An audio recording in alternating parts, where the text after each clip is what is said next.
Hey guys, welcome back to my channel. Before we dive into the video, make sure to subscribe and ring the bell icon. Let's dive in. When my wife Lily said she needed a girls' trip, I didn't argue. She claimed she wanted a break from work, from stress, from routine life. I smiled, wished her fun, and even helped pack her suitcase. But something in my gut twisted when I saw the way she was texting nonstop before she left. Her smile wasn't meant for me anymore. It was meant for whoever was on the other side of that screen. I brushed the thought off, but the first red flag came on the second night. My calls went unanswered. My texts were marked as delivered but never read. Then suddenly everything turned gray. She'd blocked me. My wife of 5 years had just decided I didn't deserve access to her for a weekend. What would you do if the person you trusted most suddenly shut you out? That was the night I decided I'd stop being the clueless husband she thought I was. At first, I waited, hoping it was just bad reception. But when her Instagram story popped up a few hours later, champagne, a fancy rooftop bar, and her best friend Ava in the background, I knew she was fine. She just didn't want me in her version of fun. I stared at the screen, her bright smile, the glittering skyline, the caption, "Finally free." Those 2 words hit harder than any insult ever could. I didn't text. I didn't call again. Instead, I reached out to Ava. She'd always been friendly, a little flirty even, and I knew she'd answer.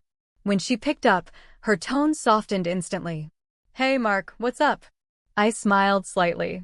"Just wanted to make sure Lily is having fun," I said. Then, after a pause, I added, "Tell her I sold the house." Ava gasped. "Wait, what?" The silence that followed was sweet. "Yeah," I continued calmly. "We'd been discussing listing it anyway. An offer came through yesterday, and I accepted. Tell her she won't need to rush back. There's nothing to come back to." I hung up before she could respond. Ever wondered how fast freedom turns into panic? 10 minutes later, my phone began to buzz. Unknown number. Then another. Then Lily appeared on the screen. She'd unblocked me. I didn't answer. A message popped up. "What do you mean you sold the house?" Another followed. "Call me right now." Then the flood began. 30 missed calls in under 15 minutes. The same woman who couldn't bother to reply for 2 days was suddenly desperate to hear my voice. I finally picked up, keeping my tone casual. "Hey honey, having fun?" She was breathing fast. "Mark, what did you do?" I could almost hear the panic vibrating through the phone. "Oh, relax," I said smoothly. "You told me you needed freedom, so I gave it to you. I'm moving out, selling the house, starting over. You should be thrilled. No more boring husband holding you back." She went silent. Then came the tears. "It's not like that. I just needed space." I laughed quietly. "You mean space to block me, party with your friends, and pretend you're single?" The truth hit her like a hammer. She whispered, "Mark, please don't do this." But it was too late. I'd already signed the paperwork. What she didn't know yet was why. See, I'd suspected her girls' trips weren't so innocent for a while. So, this time I hired someone, a private investigator. The report came in 2 days before she left.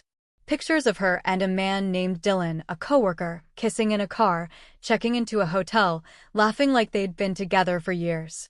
I hadn't confronted her because I wanted to see how far she'd go, and she went all the way, right into blocking her husband while she vacationed. I'd already moved my things out before she left. I even had her clothes boxed, ready to ship to her parents' place. The house was under my name alone, so selling it wasn't just easy. It was justice served cold. When she came back 3 days later, she found an empty driveway. No car, no mailbox, just a real estate sign that read sold. I was sitting at a cafe across the street, watching her reaction. She stepped out of the taxi, her face pale, her phone glued to her ear as she shouted into it. She hadn't even realized she was being watched. When she finally spotted me, our eyes met. She froze, makeup smudged, hair messy, exhaustion written all over her. For the first time in years, I had the upper hand. She approached slowly, voice trembling. "You really sold it?" I nodded. "You told me to find my joy, remember? This is it. Peace." She tried to apologize then, but her excuses crumbled. "It wasn't serious," she said. "It was just flirting." Dylan means nothing. I raised an eyebrow. You blocked your husband for nothing. Interesting logic. She started crying again, clutching at my sleeve, but I pulled away. Lily, I begged you for honesty. You gave me arrogance. Now you can keep it. I handed her a folder. Divorce papers already signed on my end. Her lips quivered as she flipped through them. You can't be serious, she whispered. You're ending our marriage over a mistake.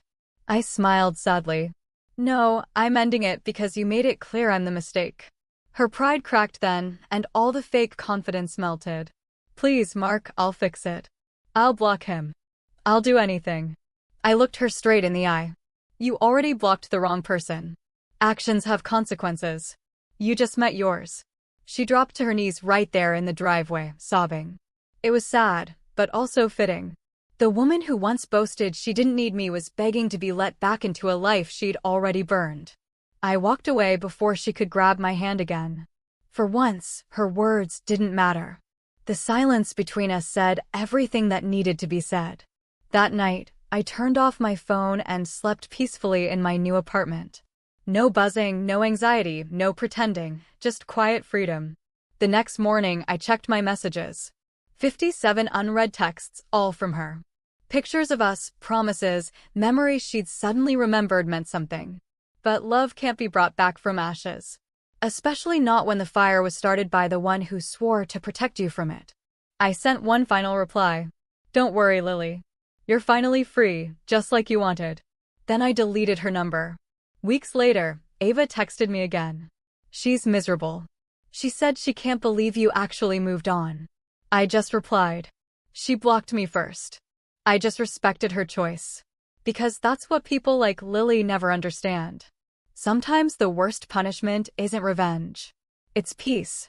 And in that peace, I finally found something she never could give me. My own joy.